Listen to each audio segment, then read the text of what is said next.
this money from? Money.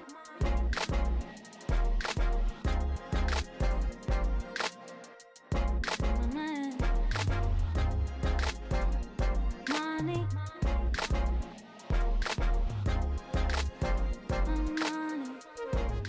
Innovation family, what is up? It's me, Brandon, your friend, your neighbor, your host, back with another reaction video for Innovation Property Management Atlanta. Just here tapping in, giving you guys some insight, information about this rental car game, Turo game, used car market, ways we all can try to save money together. So, before we jump to today's reaction video, guys, remember as always to like my video, subscribe to my channel, hit the notification button so you guys are alerted next time I drop a new video. And then we'll go from there. So today's reaction video, guys, is going to be again with my guy, Cars Questions Answered. I did a couple prior reaction videos. I think 2 of them so far with him. He's really insightful. He has good intel information. So I wanted you guys to learn from people who know what they're doing, know what they're talking about. So please subscribe to his channel. I'll have his link inside my title of this video or description.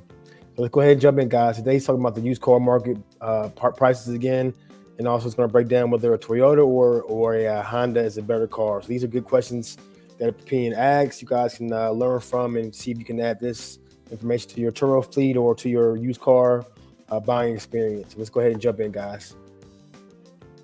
And here's the big question that everybody wants to know. Price of used, up or down next year?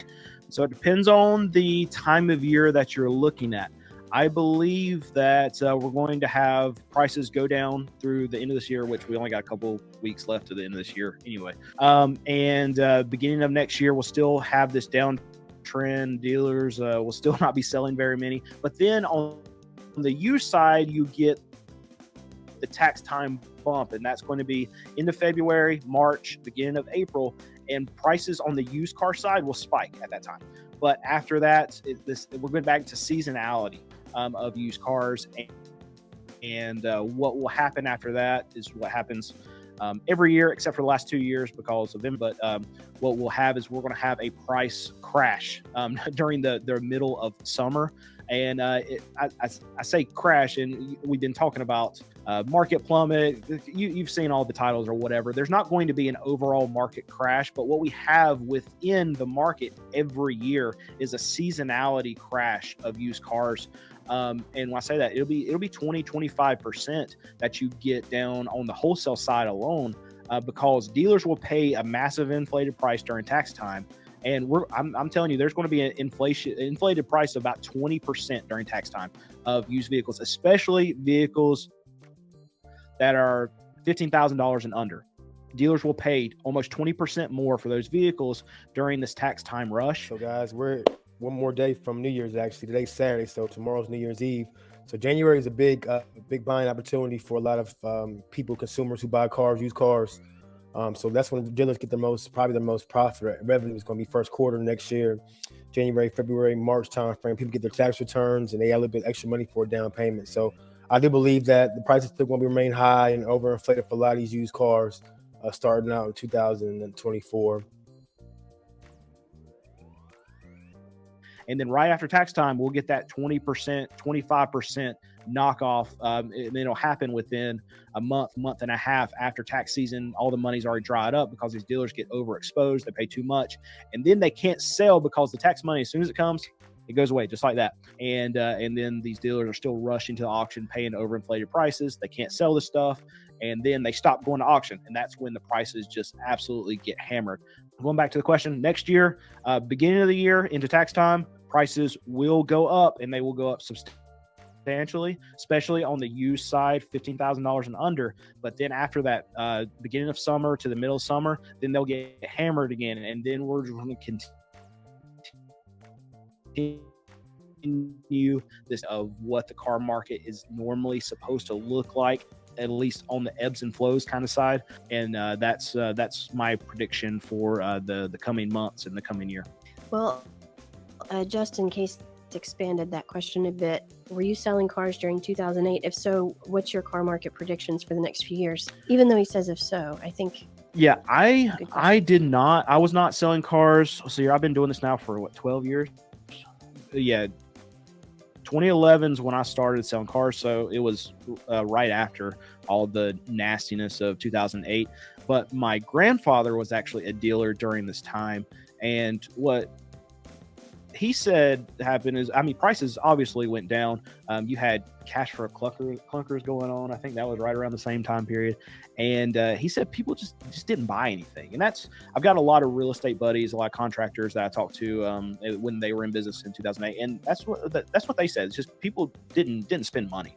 So obviously in that environment, cars aren't going to sell, so prices will come down. And if we hit something like that again, there's so much more leverage in the system as far as the car dealer side right now than there was back in 2008. Floor plans are more of a normal thing now for car dealers getting into the space. And there's so many car dealers that they don't have a dollar to their name, but they have $250,000 worth of floor plan. And a floor plan is just basically the credit card that they swipe to get their inventory. And almost all of these car dealers use it.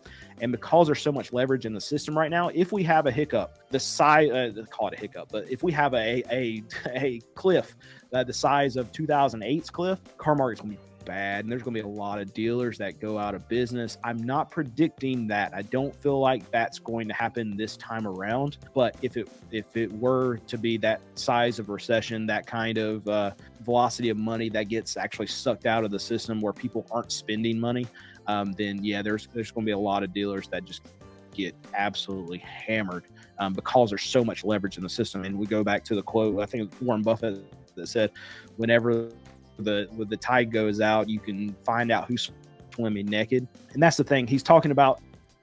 So here we are again, guys, talking about, cash, credit, leveraging the banks, leveraging your credit, over leveraging your credit. So it's the same in business too, guys. So this is why I tell you guys, when it comes to the Turo Game and rental car stuff, start off slow. Don't get yourself into a lot of trouble, a lot of credit, a lot of debt in terms of car loans and whatnot. Even for dealerships, as you see, they're over leveraged. Even the smaller ones have to tap into these banks to try to get money for floor plans and get money for inventory. It's tough right now. I do think the difference between 08 and 2023 is that people were a little bit more cautious in 08, 09. People weren't spending as much. People are still spending at a very high clip right now when it comes to money and going into debt. So that's why even with the inflation and the interest rates being increased, people still were spending at a very high rate. So that's why Jerome Powell and those guys had to step in to try to slow this economy down, because people still don't get it, they don't understand. So consuming is still at all-time high. So I understand where he's coming from. Whenever times get bad, you can see who's over leveraged, who's not been wise with their inventory, with the money that they're actually spending. And as times get worse, those bad decisions are really magnified in a great way. Best used car, Honda or Toyota? So really, you can't go wrong with either. The types of cars that we like to buy here at our lot are Toyota Camrys and Honda Accords, and I really think between those two, I much prefer a Toyota over a Honda. But really, when you're boiling down the two, if you're seeing something that's a similar price, it's really whatever you like as far as cosmetically better. But I feel like if you're going to a 2000, if you're going to a 4-cylinder of Accord or a Camry, or if you're looking at a Civic, or if you're looking at a Corolla, I really think you can't go wrong with either. My personal preference is going to be a Toyota. I believe that a Toyota Camry is the best vehicle ever created. It's the most reliable, best value, even though you're going to have to pay up a little bit. But I feel like because of how long that car is going to last and how reliable that car is, and how much you're not going to have to spend on it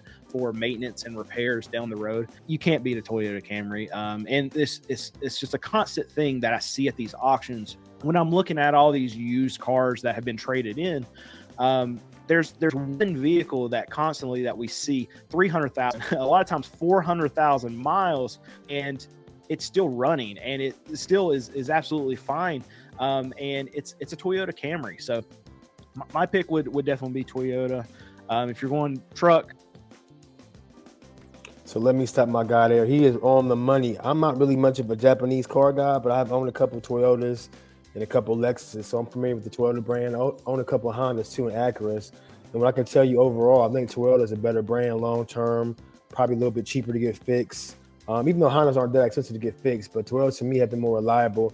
Hondas I had before in the past had transmission issues, but the Toyotas seem to keep on ticking. Don't really have any major issues besides like water pumps and timing belts on the Japanese, on the Lexus products and some of the Toyota products. But overall, I'm going with Toyota on this one. He's on the money when he picks the Camry also. You can't go wrong with Camry. Even for your Turo, you can't go wrong with Honda either. But Toyota's always going to be a guaranteed slam dunk when it comes to rental cars and also from a personal standpoint, driving them every day. Toyota over Honda in every way possible, because Ridgeline, you can have this debate whether or not a Ridgeline is actually a truck or not.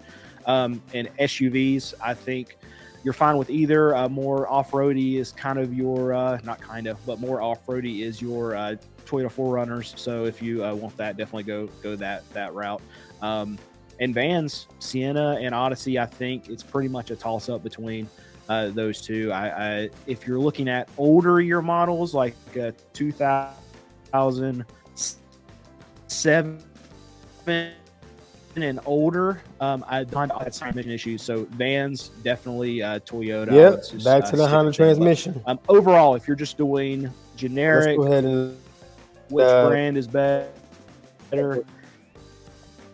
Car. So guys, that's today's reaction video again with my guy Cars Answered. He's a really knowledgeable guy, knows his stuff. So tap into his channel. I'll have his link in my detail in the title. So you guys stay tuned to the next video. Keep doing your research. Keep finding out more information, what cars you want to add to your fleet. Keep tapping people's YouTube channels and ask questions in the comment section. It's how you learn this stuff. So and trust a lot more trial and error. So you guys have a great day. Stay tuned to the next video.